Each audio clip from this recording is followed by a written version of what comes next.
Hi, today I'd like to talk about a couple of things. When a policy, a procedure, or a set of facts are passed off as proper facts when they are actually untrue, and how this often occurs within even large, reputable organizations, and how you can spot it and keep it from occurring within your business.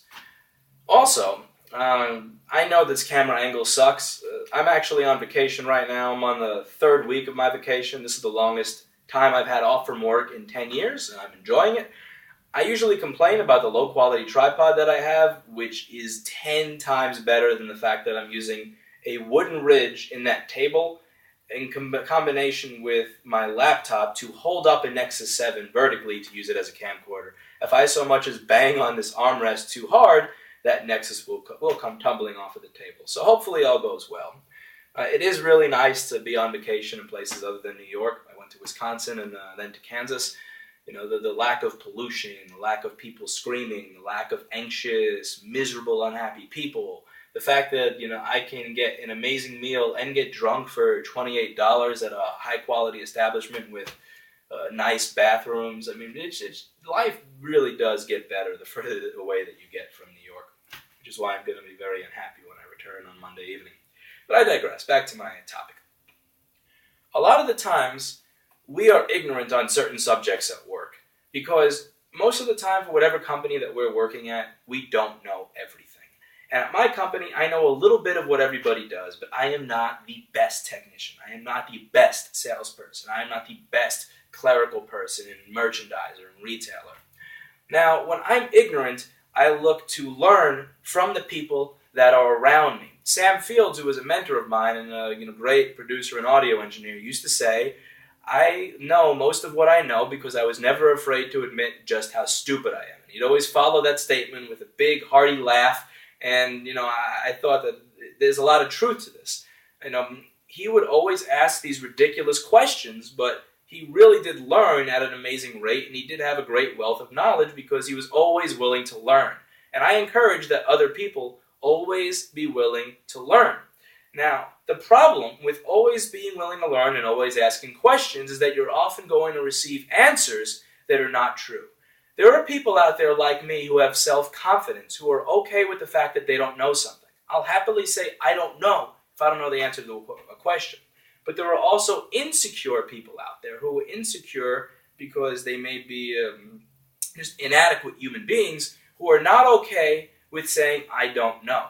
Instead of saying I don't know, they will come up with a fact and start to explain it to you like this and get really excited and up in your face and explain it to you as if they actually know that what they're saying is true.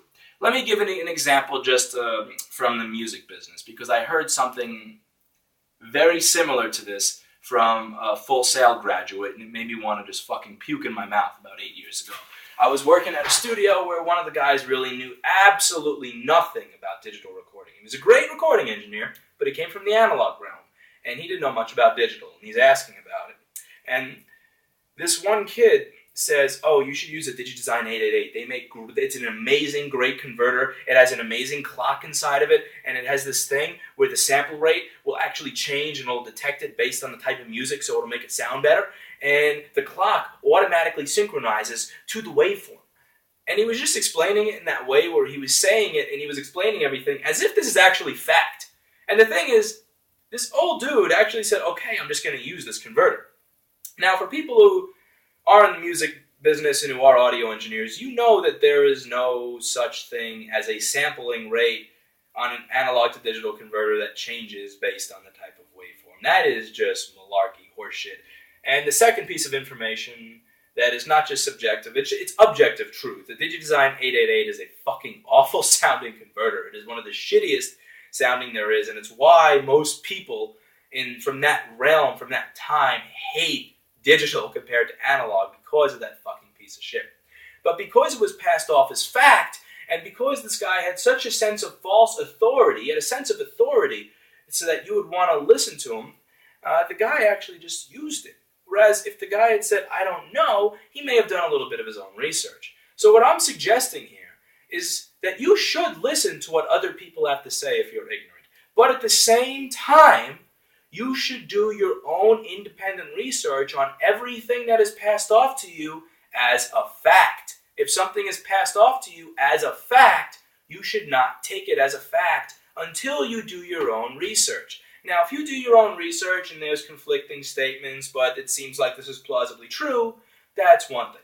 But if you do your own research and you find out that this is just 2 + 2 = 8, harky-malarkey bullshit, then you know that this person is not a relevant source of information and is to be treated as an irrelevant source of information. So lesson number 1, if somebody speaks to you in an authoritative manner and describes to you and just bombards you with facts on a subject that you don't know about, do your own independent research. It is very easy. I am in the middle of Olathe, however the fuck you pronounce it. I'm in the middle of bumfuck Kansas, and I can search the internet right now on this $300 device with a 6 megabit per second internet connection.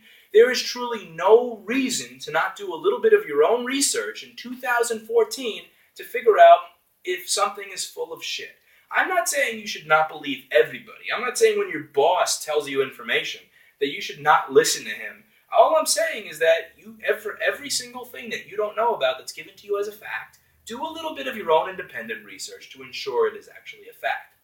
The second part of this is that sometimes people will take advantage of a product to prove that their policy or their decision worked. Let's say somebody really wants to use another session violinist on a recording session. They really want to use this other violinist because they think it'll make a huge difference. And because everybody is moving, or let's say they're on tour, instead of recording in this little dungeon, dump, basement crap recording studio, they go to Avatar to record. Now, the person may say, see, I decided to choose this new session player, and as a result, the music sounded better. And you may listen to it and say, this does sound better. I agree with you and think that that session player is that much better. No, the difference is that instead of recording in a dump, they recorded at Avatar. There's a chance that that session player may have been a little bit better, but most likely the better sound was the fact that they were recording in Avatar Studio A and not an ISO booth. So sometimes people will attach their incorrect facts or their awful asinine policies and procedures that make no sense to a successful project and then claim responsibility for that successful project. Or they will say, see, my idea works, this project was successful, when the project was successful in spite of the idea, not because of it. There are certain things that Groupon does, and they lose $5 million a year. I mean, that doesn't mean that the idea itself is not good just because it's attached to a successful project. You can work at a company that nets $1 million a month, and you can still be a complete fucking idiot with a terrible idea who makes $40,000 a year because the company that makes $1 million in net profit a month is able to carry you at your $40,000 a year because of how much money they make. Just because somebody gives you an idea and is really authoritative in their explanation of it does not mean that it should be listened to, does not mean that it is actually correct, and does not mean that it shouldn't be challenged. You should always be willing to learn information from new people. At the same time, to ensure that you are not ignorant, that you are not encouraging a culture of ignorance. You should always reference these things from any type of source, from a book, from other people, from the internet, from Wikipedia. I don't care.